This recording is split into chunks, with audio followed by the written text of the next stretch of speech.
জয় শ্রীরাম। প্রিয় সীতাকে হারিয়ে বনবাসে ঘুরে বেড়াচ্ছেন রাম। তার হৃদয় ভেঙে গেছে। ঠিক তখনই এক ভক্তের আগমন। প্রভু, আমি আপনার দাস। তুমি শুধু দাস নও, তুমি আমার আপন।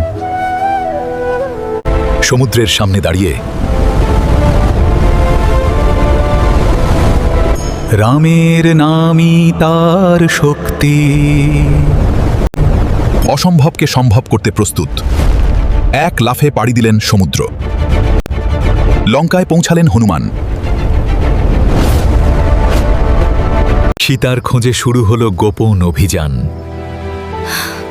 অশোক বনে বন্দী সীতা প্রভুর চিহ্ন নিয়ে এলেন আশার আলো। তার চোখে ফিরল আশা, কিন্তু শত্রুরা ধরল তাকে। লেজে লাগানো হলো আগুন। অন্যায়ের শেষ শুরু হলো।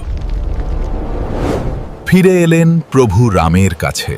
ফিরে এসে প্রভুর চরণে নত হলেন হনুমান। সব কথা শুনলেন রাম। তার চোখে জল এসে গেল। তিনি আশীর্বাদ করলেন। ভক্তির শ্রেষ্ঠ উদাহরণ। তার জীবনের সবই রাম। তার হৃদয়ে শুধু রাম আর সীতা। ভক্তির শক্তি অপরিসীম। সত্যিকারের ভালোবাসা। ভক্তির শক্তি অপরিসীম। সত্যিকারের ভালোবাসা কখনো হার মানে না। বিশ্বাস থাকলে সব পথ খুলে যায়। অন্ধকার কেটে যায়।